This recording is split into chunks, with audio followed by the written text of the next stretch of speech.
Assalamualaikum warahmatullahi wabarakatuh. Saya Calidagi Susrawan dari kelas 11 IPA 1. Di sini saya akan mempresentasikan materi bab 3 yaitu kerjasama ekonomi internasional. Contohnya, pengadaan vaksin baik Sinovac maupun vaksin lainnya merupakan salah satu bentuk kerjasama bilateral antara Indonesia dengan negara lain. Ada 3 pokok pembahasan materi yang akan saya bahas. Yang pertama, konsep kerjasama ekonomi internasional. Yang kedua, bentuk dan bidang kerjasama ekonomi internasional. Yang terakhir, lembaga kerjasama ekonomi internasional. Materi yang pertama, konsep kerjasama ekonomi internasional. Kerjasama ekonomi internasional memiliki lingkup lebih luas daripada perdagangan internasional. Perdagangan internasional mencakup kegiatan perdagangan ekspor dan impor, sementara kerjasama ekonomi internasional mencakup berbagai bidang seperti perdagangan, keuangan, pasar bersama, kerjasama antar produsen, dan kerjasama antar ketenaga kerjaan. Kerjasama ekonomi internasional merupakan bentuk kerjasama antar negara yang melibatkan 2 atau lebih negara dalam bidang ekonomi. Bagi suatu negara, kerjasama ekonomi internasional diperlukan untuk mendukung kepentingan ideologi, hukum, politik, serta pertahanan dan keamanan negara yang bersangkutan. Tujuan kerjasama ekonomi internasional secara umum yaitu meningkatkan perekonomian negara, memperbaiki taraf hidup suatu bangsa, mengisi kekurangan dan kebutuhan antar negara, mempererat jalinan persahabatan antar negara, memelihara ketertiban dan perdamaian dunia, dan yang terakhir, mencegah berlakunya peraturan yang menghambat perdagangan antar negara.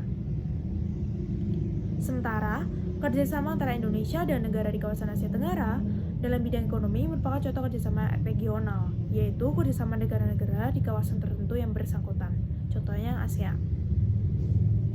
Yang kedua, faktor yang mempengaruhi kerjasama ekonomi internasional.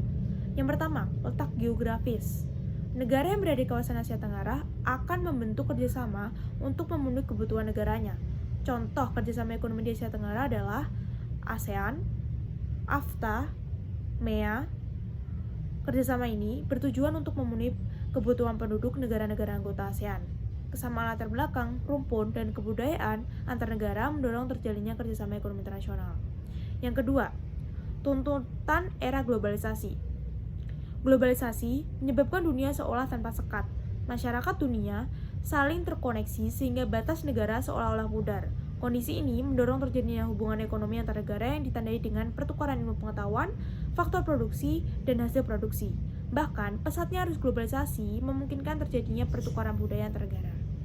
Gejala globalisasi juga terjadi dalam kegiatan finansial, produksi, dan investasi.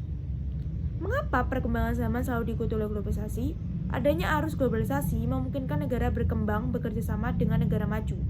Melalui kerjasama ekonomi antar negara, tiap-tiap negara berpotensi melakukan transfer ilmu pengetahuan dan teknologi atau iptek, mempererat hubungan antar negara, serta meningkatkan hubungan diplomasi antar negara. Yang ketiga, kondisi iklim, kesuburan tanah, dan sumber daya alam. Negara beriklim subtropis memenuhi kebutuhannya terhadap hasil pertanian dengan cara berinvestasi atau melakukan perdagangan dengan negara beriklim tropis untuk komoditas pertanian. Negara beriklim subtropis dapat menjadi pemasok hasil peternakan. Misalnya, wool sebagai bahan baku industri tekstil di negara beriklim tropis. Kerjasama ekonomi internasional juga diwujudkan dengan memberikan penyuluhan diversifikasi produk pertanian atau peternakan.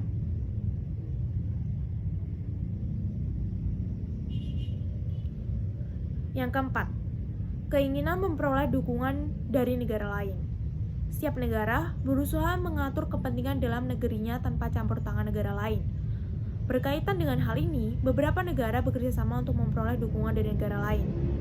Dukungan tersebut ditunjukkan melalui kerjasama militer, pertahanan dan keamanan, serta bidang kenegaraan. Dukungan dari negara lain sangat diperlukan negara-negara yang lemah agar dapat berkembang. Contoh, Indonesia mendukung Palestina melalui berbagai upaya jalur diplomasi, dan donasi.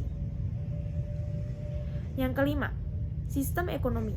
Sistem ekonomi yang diterapkan suatu negara berpengaruh terhadap kerjasama antar negara. Kesamaan sistem ekonomi memudahkan tiap-tiap negara menjalin kerjasama ekonomi. Sebaliknya, perbedaan sistem ekonomi yang diterapkan beberapa negara dapat menghambat kerjasama ekonomi. Yang keenam, ideologi dan sistem politik. Korea Selatan dan Utara terletak di semenanjung Korea. Meskipun demikian, kedua negara memiliki hambatan dalam menjalin kerjasama karena ideologi dan sistem politik yang berbeda. Perbedaan ideologi antar negara tersebut dapat memicu permasalahan yang berujung pada konflik antar negara. Untuk meredakan konflik atau ketegangan antar kedua negara, diperlukan kerjasama dengan negara lain sebagai penengah. Yang ketiga, faktor penghambat kerjasama ekonomi internasional. Yang pertama adanya ancaman dan ketidakstabilan politik. Yang kedua, perbedaan ideologi negara. Yang ketiga, perdagangan yang cenderung merugikan negara lain. Dan yang keempat, masalah kependudukan.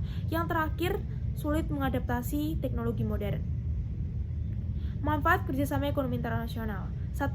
Meningkatkan keuangan negara. Adanya kerjasama ekonomi internasional memudahkan penyaluran bantuan negara, pinjaman dana luar negeri. Bagi negara berkembang, dana pinjaman menambah keuangan negara. Dana pinjaman dialokasikan untuk melaksanakan pembangunan fasilitas atau infrastruktur publik seperti Indonesia, membutuhkan pinjaman luar negeri sebagai sumber penerimaan APBN untuk membangun berbagai infrastruktur seperti tol ataupun kereta listrik atau infrastruktur lainnya. Yang kedua, meningkatkan investasi. Kerjasama ekonomi internasional mendorong suatu negara berinvestasi di negara lain. Contoh, Indonesia dan Jepang sepakat meningkatkan kerjasama di bidang ekonomi, politik, maritim, dan sosial budaya. Makin besar investasi Jepang, diharapkan makin tinggi tingkat pertumbuhan ekonomi Indonesia. Seperti yang terlihat pada gambar yang sudah saya lampirkan pada PPT. Yang ketiga, meningkatkan daya saing ekonomi. Wilayah Indonesia kaya akan sumber daya alam. Kekayaan alam ini dapat menjadi modal bagi Indonesia untuk menjalin kerjasama ekonomi internasional. Meskipun demikian, Indonesia perlu meningkatkan daya saing komoditas ekspornya.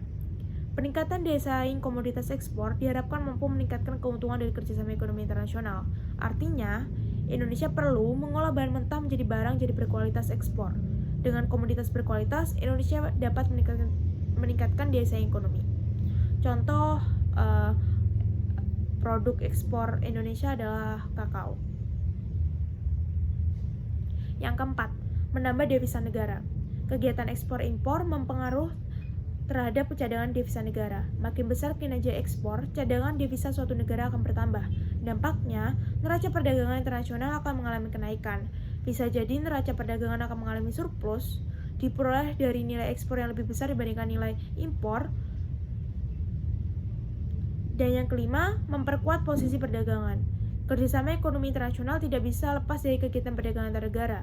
Negara-negara yang menjalin kerjasama ekonomi internasional memiliki posisi perdagangan yang kuat. Yang keenam, mendorong transfer teknologi. Kerjasama ekonomi internasional berpeluang mendorong transfer teknologi di suatu negara. Contoh, investasi yang ditanamkan Jepang di Indonesia, diikuti dengan penerapan teknologi modern. Penerapan teknologi ini membutuhkan tenaga ahli untuk mengoperasikannya. Akhirnya, tenaga ahli dari Jepang didatangkan ke Indonesia untuk mengajari tenaga kerja Indonesia. Di proses inilah terjadi transfer teknologi yang berdampak pada peningkatan kualitas tenaga kerja Indonesia. Dampak positif lainnya, budaya kerja di Indonesia makin disiplin dan efisien. Yang kedua, bentuk dan bidang kerjasama ekonomi internasional. Bentuk kerjasama ekonomi internasional. Yang pertama ada kerjasama bilateral. Hanya melibatkan dua negara dan bersifat saling menguntungkan. Bertujuan menjalin hubungan dua negara dan hubungan dagang dengan negara mitra. Contoh, Indonesia menjalin kerjasama dengan Rusia. Dalam proses hubungan bilateral biasanya terdapat 3 motif, yaitu memelihara kepentingan nasional, memelihara perdamaian, dan meningkatkan kesejahteraan ekonomi.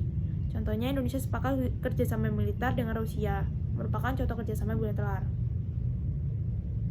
Yang kedua ada kerjasama regional. Ada kerjasama yang dilakukan oleh negara-negara yang berada di kawasan tertentu yang biasanya berdekatan. Secara umum tujuannya untuk memajukan negara-negara yang berada di kawasan atau wilayah. Contoh, negara kawasan Asia Tenggara membentuk Association of Southeast Asian Nations atau ASEAN. Kerjasama regional ini dipengaruhi oleh faktor kesamaan latar belakang sejarah historis, letak geografis, dan teknik pemasaran. Negara-negara ASEAN sepakat kerjasama menghadapi COVID-19 merupakan contoh kerjasama regional.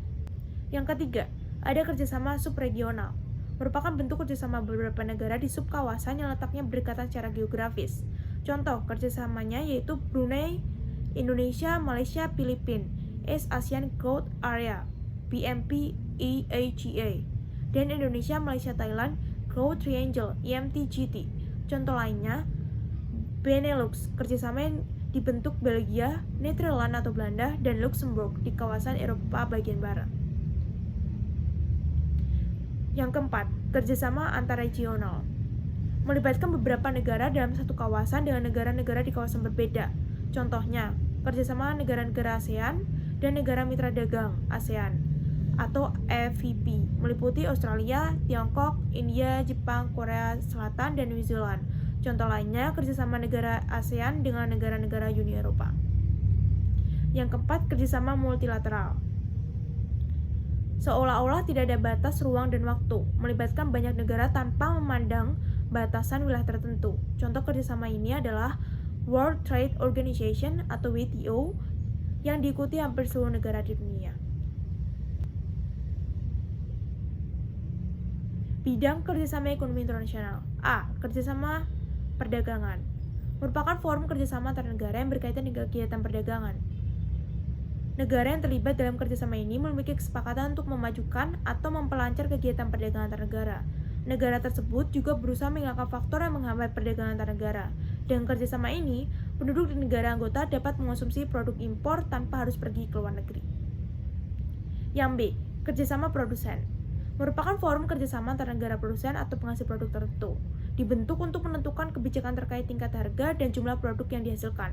Contoh kerjasama produsen adalah Organization of the Petroleum Exporting Country atau OPEC, merupakan forum kerjasama negara-negara produsen minyak dunia.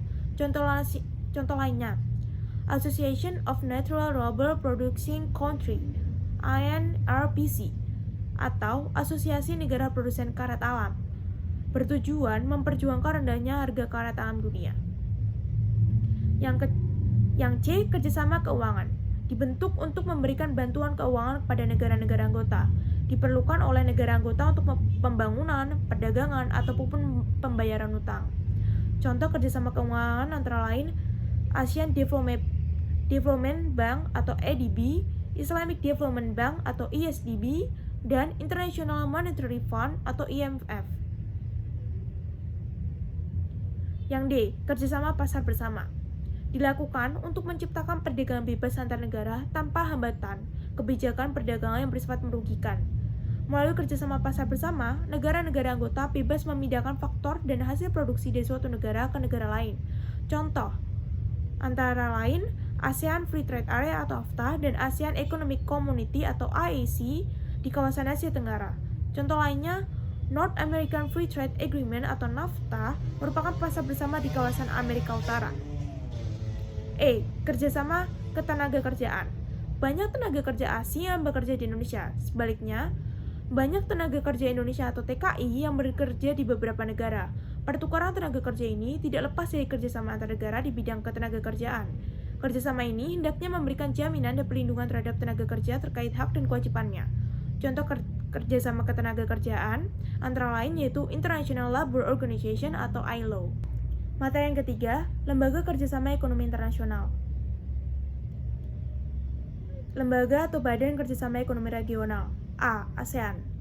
Association of Southeast Asian Nations (ASEAN) merupakan badan kerjasama bangsa-bangsa di kawasan Asia Tenggara, dibentuk pada 8 Agustus 1967 di Bangkok, Thailand, yang diberkarsai oleh Indonesia, Malaysia, Singapura, Filipina, dan Thailand. Dalam pertemuan ini disepakati Deklarasi Bangkok yang isinya antara lain 1. Mempercepat pertumbuhan ekonomi, kemajuan sosial, dan perkembangan kebudayaan di kawasan Asia Tenggara. 2. Meningkatkan perdamaian dan stabilitas regional. 3. Meningkatkan kerjasama dan saling membantu untuk kepentingan bersama dalam bidang ekonomi, sosial, teknik, ilmu pengetahuan, dan administrasi. Memelihara kerjasama yang erat di tengah organisasi regional dan internasional, serta meningkatkan kerjasama untuk memajukan pendidikan, latihan, dan penelitian di kawasan Asia Tenggara. Tujuan ASEAN, yaitu mengadakan kerjasama antar negara-negara anggota ASEAN di bidang ekonomi, sosial, dan budaya. Pada perkembangannya, Brunei Darussalam, Kamboja, Laos, Myanmar, dan Vietnam bergabung dalam ASEAN berkaitan dengan upaya tersebut. ASEAN mengatur penurunan tarif bersama melalui skema The Common Effective Preferential Tariff atau CEPT. ASEAN makin berkembang seiring kesepakatan pemimpin negara-negara ASEAN untuk membentuk kawasan perdagangan bebas ASEAN atau AFTA dalam waktu 15 tahun 2008. Terhitung sejak 1 Januari 1993 dengan skema The Common Effective Preferential Tariff atau CEPT, negara-negara ASEAN juga mengikrarkan pembentukan masyarakat ASEAN 2020 melalui Bali Concert II pada 2003 yang berpilar pada komunitas politik, keamanan, ekonomi, dan sosial budaya. Dan berikut ini adalah logo ASEAN yang sudah saya lampirkan pada PPT. Yang B, ASEAN Free Trade Area atau AFTA, merupakan lembaga kerjasama perdagangan bebas di kawasan Asia Tenggara. Pembentukan AFTA berawal dari pertemuan negara anggota ASEAN pada KTT 4 ASEAN di Singapura pada Januari 1992. AFTA ada kesepakatan perdagangan bebas antara negara-negara yang tergabung dalam ASEAN. Tujuannya meningkatkan pertumbuhan ekonomi yang merata dan berkesinambungan, meningkatkan ekspor dan impor, serta meningkatkan investasi bagi negara ASEAN. Dengan penerapan AFTA, negara-negara anggota ASEAN sepakat menurunkan tarif perdagangan antar negara ASEAN menjadi 0-5%. Penghapusan pembatasan kuantitatif dan hambatan non-tarif lainnya. Dengan demikian, biaya ekspor dan impor faktor produksi dan hasil produksi dapat ditekan. C. MEA, Masyarakat Ekonomi ASEAN atau ASEAN Economic Community (AEC), dibentuk untuk mewujudkan integrasi ekonomi negara-negara anggota ASEAN, yaitu tercapainya wilayah ASEAN yang aman dengan dinamika pembangunan lebih tinggi dan terintegrasi. 4 pilar yang menjadi fokus MEA sebagai berikut.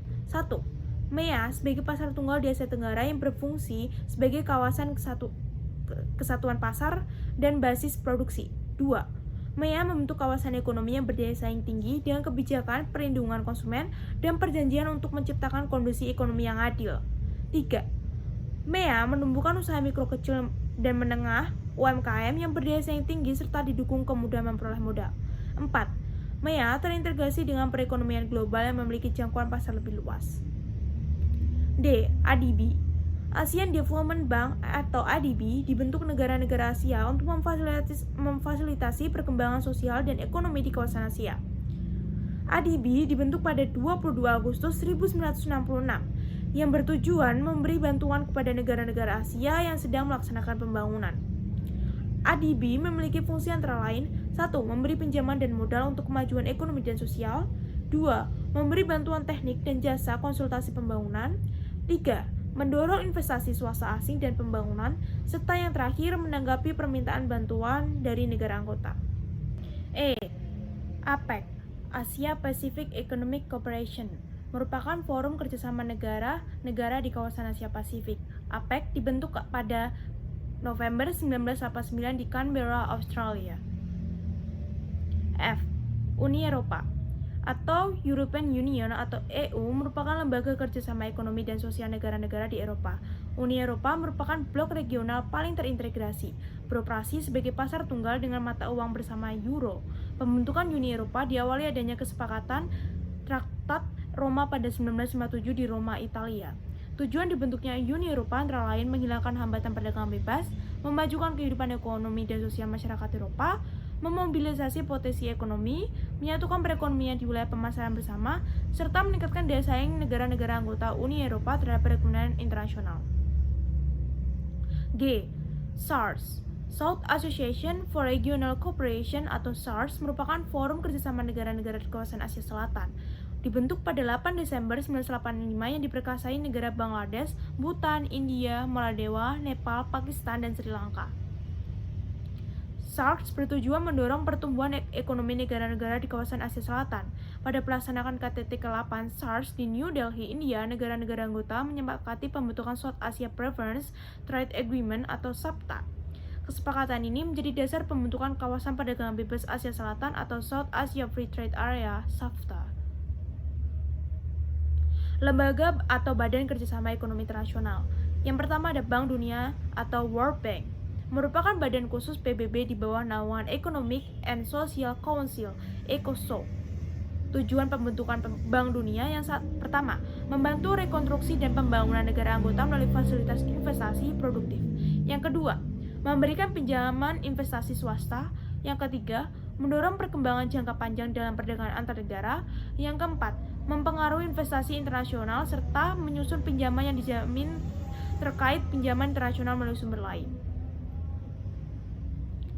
The World Bank, untuk mencapai tujuannya, dibantu lembaga keuangan seperti International Bank for Reconstruction and Development (IBRD), International Development Association (IDA), International Finance Corporation (IFC), International Center for Settlement of Investment Disputes (ICSED), and Multilateral Investment Guarantee Agency (MIGA). B. IMF, International Monetary Fund. Pembentukan ini bertujuan mengatur pembayaran internasional akibat perang, bertindak sebagai pengawas nilai tukar mata uang dunia, memberikan pinjaman dana kepada suatu negara untuk membantu masalah keuangan, berperan mengawasi bekerjanya sistem keuangan internasional, membantu stabilisasi jangka pendek dan tukar dan modal hubungan nilai tukar antar negara anggota, serta membantu negara anggota dalam memulihkan kesulitan neraca pembayaran dengan memberikan cadangan mata uang atau devisa. C. ISDB, Islamic Development Bank (ISDB) merupakan lembaga ekonomi yang dibentuk oleh Organisasi Konferensi Islam (OKI) pada 24 Juli 1975, bertujuan meningkatkan kualitas kehidupan sosial ekonomi negara anggota dan masyarakat muslim di negara bukan anggota berdasarkan prinsip Islami atau syariah.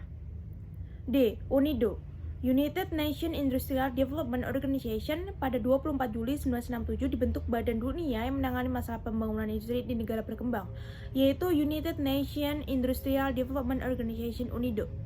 Fokus pada upaya mengatasi kemiskinan melalui kegiatan industri usaha mikro, kecil, dan menengah (UMKM), meningkatkan kapasitas perdagangan, serta meningkatkan kepedulian terhadap lingkungan hidup dan pemanfaatan energi. E. OPEC, Organization of the Petroleum Exporting Country, beranggotakan negara-negara pengekspor minyak di dunia. Didirikan pada 14 September 1960 di Baghdad, Irak. Pada perkembangan selanjutnya, kantor sekretariat OPEC dipindahkan ke Vienna, Austria pada 1 September 1965.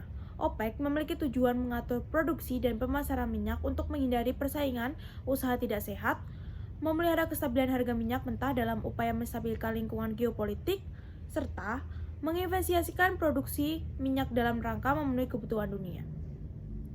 F. WTO, World Trade Organization. WTO merupakan badan pengatur masalah perdagangan antar negara. Tujuan pembentukan WTO adalah membantu produsen barang atau jasa, eksportir serta importir dalam melaksanakan kegiatannya. WTO memiliki tugas memantau penyelenggaraan perdagangan antar negara, mengevaluasi kebijakan perdagangan nasional negara anggota, menjadi forum negosiasi perdagangan dan menangani perselisihan perdagangan antar negara, memberikan bantuan teknik dan pelatihan bagi negara-negara berkembang, serta melakukan kerjasama dengan organisasi internasional lain. G. ECOSOC, Economic and Social Council. ECOSOC merupakan badan dunia yang menangani masalah ekonomi dan sosial, bertugas mengkoordinasi kegiatan ekonomi dan sosial (PBB), menampung isu-isu tentang hak asasi manusia atau HAM, serta memfasilitasi kerjasama budaya dan pendidikan internasional. Dalam pelaksanaannya, tugasnya, ECOSOC membawahi badan khusus dunia seperti World Health Organization atau WHO, International Labour Organization atau ILO, Food Agricultural Organization atau FAO, dan United Nations Education, Scientific and Cultural Organization atau UNESCO. Dan itu tadi semua materi yang sudah saya bahas atau sudah saya presentasikan. Sekian dari saya, terima kasih. Wassalamualaikum warahmatullahi wabarakatuh.